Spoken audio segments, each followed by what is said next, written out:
My boyfriend's half-Russian brother never liked me.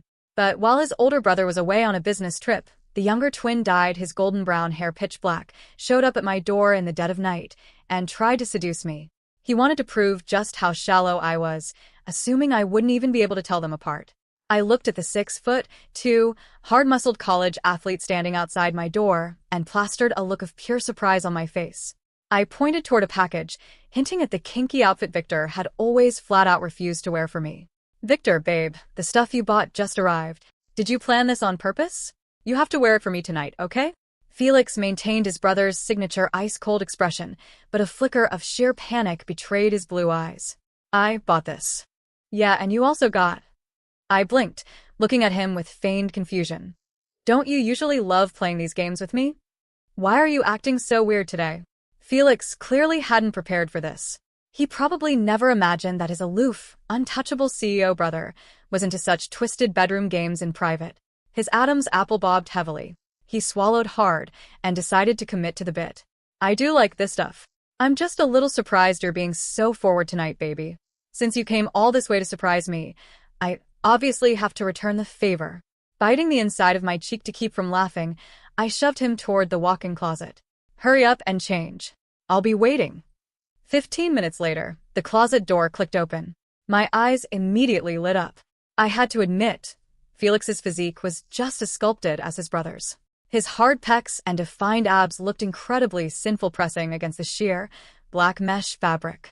His naturally pale face was flushed violently red all the way to the tips of his ears. He couldn't even bring himself to meet my eyes. Ahem. "So, does it look the same as usual?" I knew he was secretly recording this, so I deliberately ignored his question. Leaning in close to his ear, I whispered in my softest voice, "You are being such a good boy for me today." Felix let out a muffled groan, his entire body going rigid in an instant. I smirked. With a swift click, I locked his wrists into the padded cuffs. "What are you doing?" Felix was genuinely stunned now. "Didn't you always say this is how you like it best?" Before he could process that, I quickly discovered that the twins were equally, incredibly gifted in certain departments. I let out a soft, breathy laugh. "You really didn't lie to me, babe." The corners of Felix's eyes were burning red. He interrupted me in a complete panic. "Bah, baby, can we pause for a second? I'm not feeling too well today." I raised an eyebrow. He was already in this deep, and he still refused to confess and apologize? Then he couldn't blame me for taking my revenge all the way to the finish line. "What hurts? You feel exactly the same as usual." Before I could even finish my sentence, his lips crashed down, silencing me completely. The next day, I slept until nearly noon, waking up with my entire body feeling sore and delightfully weak. The other side of the bed was, of course, empty. The thought of Felix fleeing at the crack of dawn, totally unaware that his brother and I had actually already broken up, made me want to laugh out loud. I took a moment to savor the memory of his flushed, desperate expressions from last night. Thinking of Victor, I suddenly remembered that right after I sent him the breakup text yesterday, Felix had shown up before I even got a reply. I reached for my phone on the nightstand. Swiping the screen unlocked it, and my heart skipped a beat. There were over 100 unread notifications crowding the screen. Almost all of them were from Victor. "Sienna, what the hell do you mean, breakup? Are you playing hard to get? This tactic won't work on me. I'm busy. I don't have time for these childish games. It's been 10 minutes. Why aren't you replying? Baby, I'm booking a flight back right now. We'll talk face to face, okay? Missed FaceTime call, X10. Why won't you answer my calls? I do not accept this breakup. Baby, please just talk to me." And then another massive wall of missed video calls. I stared at the screen, utterly shocked. This manic, obsessive text bombing was completely out of character for the usually composed, icy Victor Kensington. Even back when we were at Stanford, Victor was famously unapproachable. Anyone who tried to get close was met with a freezing, "Not interested." I don't do relationships. That changed a year after graduation. To rebel against his family's arranged marriage plans, Victor needed a smart, cooperative fake girlfriend. I had worked with him on an AI project under the same professor, and since I was currently consulting for his tech firm, I became the perfect candidate. In the beginning, I admit I had my own romantic fantasies about him. But reality set in quickly. Whenever Victor took me back to the suffocating environment of the Kensington estate, He would act incredibly affectionate, calling me baby, just to put on a show for his father and Felix. But in private, his texts and conversations were always just a few cold, sterile words. On special occasions, he just had his assistant buy me some random limited edition bag from a luxury brand. No warmth, just clinical detachment. The only time he wasn't cold was when we were in bed. But trying to get him to do what I tricked Felix into doing last night? Impossible. This kind of trash is for a lapdog. What the hell do you take me for? He had growled that night, his voice dark and rough as he punished me for the suggestion well into the early morning hours. Lately, Victor had crossed the line. Before this New York trip, he ghosted me for half a month. When he finally reappeared, he offered zero explanations and actively avoided me. Who could endure that kind of freezing out? So, after a lot of painful thinking, I finally pulled the plug. I glanced down at the timestamps on Victor's replies. The first one came exactly 10 minutes after I sent the breakup text. That was weird. It was 10 a.m. in New York. Victor was supposed to be in a crucial, high-stakes board meeting all morning. Knowing his ruthless work ethic, he would never deal with personal drama during business hours. Felix knew this too, which was why he felt safe impersonating his brother to give me a surprise last night. So, why did Victor not only reply, but completely lose his mind spamming me with calls? And this business trip was supposed to last at least 2 weeks. How could he possibly fly back right now just to talk? I frowned and typed back quickly. Victor, we are breaking up, not getting a divorce. I don't need your approval. And stop calling me baby. You've never treated me like one. I hit send, then immediately blocked his number. That afternoon, I booked a spa day with my best friends, went shopping, and treated myself to an amazing dinner. My mood finally lifted. But the moment I walked up to my apartment, I found a very sulky, mixed-race puppy glaring at my door. Felix hadn't dyed his hair back to golden brown yet, but he had taken out the dark contacts, revealing his piercing, ocean blue eyes. He had ditched the tailored dress shirt for a black oversized hoodie and dark cargo pants. The difference in their auras was instantly obvious. I felt a sudden rush of amusement and let a small smile touch my lips. Felix, what are you doing here? Didn't you know your brother is on a business trip? Felix's blue eyes looked ready to shoot fire. The second I opened the door, he pushed inside, backing me against the entryway console. Cut the act, Sienna. You knew it wasn't my brother last night, didn't you? I let out a soft snort of laughter. So, what if I did? Weren't you the one who showed up at my door to seduce me? Felix's face flushed a deep crimson. I didn't plan for that to happen. And you tricked me into wearing that sick outfit. I betrayed my brother, but do you honestly think you're innocent in this? Seeing him look like he was going to die of guilt was satisfying enough. I decided I had tortured him enough and hummed lightly. Your brother and I already broke up. Otherwise, I wouldn't have even let you inside. Felix froze. A spark lit up in his eyes, quickly followed by a storm of conflicting emotions. Broke up? When did? Right on cue, my phone started buzzing in my purse. I glanced at the screen, immediately pushed him aside, and answered. It was the HR department at Apex Ventures. The recruiter was calling to ask if I could onboard early, mentioning that the senior partners were highly impressed with me and wanted me on a massive new project immediately. I cheerfully agreed and hung up, only to find Felix staring at me with an even more complex expression. You got an offer from Apex? That's one of the most brutal VC firms on Wall Street. I heard the workload there destroys people. I raised an eyebrow, putting the pieces together. The last time I visited my old Stanford professor, Felix must have overheard our conversation. He always assumed my networking was just a desperate attempt to get a glowing recommendation so I could secure my spot in the wealthy Kensington family. He thought I was a gold digger. That's why he despised me and constantly told his brother to dump me. Listen, pretty boy. I didn't bust my ass to get into an Ivy League school and graduate top of my class just to marry into old money. I have my own career ambitions. I'm not a billionaire heir like you, so when I need to bow my head to get ahead, I do it. My sharp sarcasm made Felix look thoroughly ashamed, yet the blue of his eyes somehow burned even brighter. He cleared his throat softly. My brothers. Sienna, I'm sorry. I completely misunderstood you before. So, if you and my brother are really over, would you consider me? I looked up in genuine surprise. Felix was gazing down at me, his blue eyes incredibly intense and burning with raw heat. With a face that looked like it belonged on a Renaissance statue and a lean, athletic 6'2" frame, Claiming I wasn't tempted would be a total lie. Besides, didn't everyone say the best way to get over a man was to get under a new one? Forgetting Victor wasn't going to be easy, and high-quality rebounds like this didn't exactly fall from the sky. You took my first time. You have to take responsibility for me. When I didn't answer immediately, Felix let out a pathetic little sigh, blinking his thick lashes as he leaned in to whisper seductively. I'll wear whatever you want me to wear. I'll even wear the collar if you want. I bet my brother never wanted to wear that for you, right? Besides, you really loved it last night, didn't you? He wasn't wrong. The puppy was inexperienced, but he was undeniably passionate. I'll consider it, but given your horrible prejudice against me in the past. I paused deliberately. You're on a 1-month probation. That night, Felix shamelessly begged his way into my bed to undergo a very thorough probationary review. A 19-year-old college athlete possessed an absolutely terrifying amount of stamina. He was like an overpowered machine that simply refused to shut down. By the time he finally carried me to the bathroom to wash up, it was the middle of the night. I forced my heavy eyes open to check my phone and saw dozens of missed calls from Victor's alternate numbers. But my body was too exhausted and entirely hollowed out. Before I could even form a coherent thought, I passed out.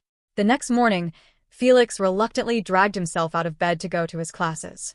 That evening, he showed up at my door carrying an armful of beautifully wrapped gift boxes.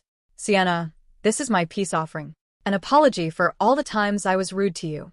I thought back to the last 2 years, remembering how he used to scowl every time Victor forced him to acknowledge my presence at family dinners. I accepted the gifts without an ounce of guilt. No more giving me attitude. On the 3rd day, Felix took me out for a romantic dinner and a late-night drive. I had no idea this boy could be so intensely clingy in a relationship. He was sickeningly sweet the entire time. That sugary high lasted right up until he walked back to my apartment and unlocked the door. Felix froze dead in his tracks. Brother? The air inside my apartment was freezing. Sitting on my living room couch, still dressed in his immaculate, tailored charcoal suit, was Victor. He looked completely unaffected by the 12-hour flight he had supposedly taken, save for the dark, dangerous shadows bruising the skin beneath his eyes. Felix, Victor said, his voice a low, lethal purr. What a surprise. I didn't know you frequented my girlfriend's apartment while I was away. Felix's grip on my hand tightened until it almost hurt. He didn't back down. The submissive, eager puppy from the last 3 days vanished, replaced by the rigid stance of a competitive athlete preparing for a collision. She's not your girlfriend anymore, Victor, Felix said, his voice dropping an octave. She dumped you. Move out of her space. Victor finally stood up. The height difference between the twins was negligible, but Victor carried the crushing, suffocating aura of a man who ruled boardrooms. He ignored Felix entirely, his piercing gaze locking onto me. Sienna. We need to talk. Alone. We don't have anything to talk about, I said, keeping my voice steady despite the adrenaline spiking in my veins. I blocked you for a reason. How did you even get into my apartment? Victor reached into his pocket and pulled out a spare key, tossing it casually onto the coffee table. It clinked against the glass. You forgot I had this. Now, Felix, leave. This is between me and my woman. She's not your possession. Felix snapped, stepping forward, his chest nearly brushing Victor's. And if you want to talk about betrayal, why don't we talk about how you treated her for 2 years? Like an accessory. A shield against Dad. Victor's eyes narrowed into slits. A dangerous smirk touched his lips. And what do you know about how I treated her, little brother? You spent the last 2 years calling her a gold digger. What changed? Did you finally realize what you were missing? The tension was suffocating. I could see the exact moment Victor's eyes dropped to Felix's collarbone, where a faint, distinct love bite peeked out from the collar of his hoodie. Victor's expression turned entirely feral. You touched her, Victor whispered. It wasn't a question. She's on a probationary period with me, Felix said proudly, though a sweat broke out on his forehead. We're together now. You're the past, Victor. I expected Victor to throw a punch. Instead, he let out a dark, breathless laugh that sent shivers down my spine. He adjusted his cufflinks, his composure returning like a terrifying armor. Probationary period? Sienna, is this how you punish me? By taking my little brother for a test drive. Victor stepped closer, effectively ignoring Felix's defensive stance to look directly at me. I admit, I was wrong to avoid you before my trip. I was dealing with the restructuring at Apex Ventures, the very firm you just accepted an offer from. My eyes widened slightly. Yes, Victor continued, a triumphant gleam in his eyes. Apex is a subsidiary under the Kensington umbrella. I didn't ghost you because I was tired of you, Sienna. I was buying out the senior partners, so I could hand you the lead project on a silver platter. I wanted to surprise you. Felix stiffened. You're lying. You just want to control her. I don't need to lie, Victor said coldly. He looked back at me, his eyes burning with an intense, obsessive possessiveness I had never seen in him before. I flew back across the Atlantic, abandoned a multi-billion-dollar merger, and broke into your apartment because the thought of losing you makes me physically sick. You want warmth, Sienna? You want a real relationship? I'm done playing the cold CEO. But you have to send him packing. I stood between the two brothers, my heart hammering against my ribs. Victor was offering the corporate kingdom and the devotion he had withheld for 2 years. Felix was offering raw, unadulterated passion and a blank slate. Both of you, I said, my voice cutting through the thick tension. Get the hell out of my apartment. Neither of them wanted to leave, but when I threatened to call the police and ruin the Kensington family reputation in the press, they finally relented. Victor left with a dark, promising glance that said this isn't over, while Felix looked like a kicked puppy, pleading with his eyes for me not to cancel his probation. The next Monday was my first day at Apex Ventures. I walked into the sleek, high-rise office in Manhattan determined to prove I belonged there based on my merit, not my dating history. But the universe had other plans. Welcome to Apex, Miss Sienna, the managing director said, leading me to the executive floor. As a senior consultant, you'll be reporting directly to our primary investor and restructuring head. The office door opened, and my breath hitched. It wasn't Victor. Sitting in the leather chair, wearing a perfectly fitted, three-piece navy suit that made him look impossibly mature, was Felix. He had dyed his hair back to its natural golden brown, and he was wearing his blue contacts, looking every bit the high society air. Hello, Sienna, Felix said, a smug, devastating smile playing on his lips. I told you the workload here destroys people. So, I bought into the fun this morning. As the major shareholder's son, I'm your new project overseer. Felix, what the hell are you doing? I hissed the moment the director left the room and closed the door. Felix stood up, walking around the desk with that athletic, predatory grace. He trapped me against the floor-to-ceiling window, overlooking the New York skyline. My brother thinks he can buy you with a career, Felix whispered, his breath hot against my ear. But I have money too, Sienna. And, unlike him, I don't mind being your lapdog. I'm pulling out all the stops to pass my probation. For the next 2 weeks, my life became a chaotic, thrilling war zone. During the day, Felix was an attentive, surprisingly competent work partner. He used his influence to clear any bureaucratic red tape in my path, ensuring my project succeeded. But the moment the clock struck 5 p.m., he reverted to the clingy, insatiable lover, taking me to secret dinners and begging to come over to my place. But Victor wasn't sitting idly by. Every evening, a luxury car would be waiting for me outside the Apex building. If I refused the car, Victor would show up himself. He began courting me with a ruthless intensity. He sent rare, first-edition engineering textbooks to my office, catered lunches from Michelin-star restaurants to my team, and even showed up at my apartment building just to hand-deliver coffee in the morning. You're changing, Victor, I told him one night when he caught me by the elevator. The old Victor would never beg. I'm not begging, Sienna. I'm reclaiming what's mine, Victor said, his hand resting on the wall next to my head, his dark eyes ablaze. Felix is a child playing at being a businessman to impress you. He doesn't understand your ambition. I do. Partner with me, professionally and personally. The rivalry peaked when an invitation arrived at my desk. It was the annual Kensington Gala, a high society event where the family patriarch expected both twins to present their prospective partners. Both Victor and Felix sent dresses to my apartment. Victor sent a sleek, emerald green silk gown that screamed elegance and power. Felix sent a daring, backless crimson dress that was pure, unadulterated temptation. I stared at both boxes, a wicked idea forming in my mind. The Kensington Gala was held at a sprawling estate outside the city. The paparazzi lights were blinding, and the ballroom was filled with old money elites. When I arrived, the room fell silent.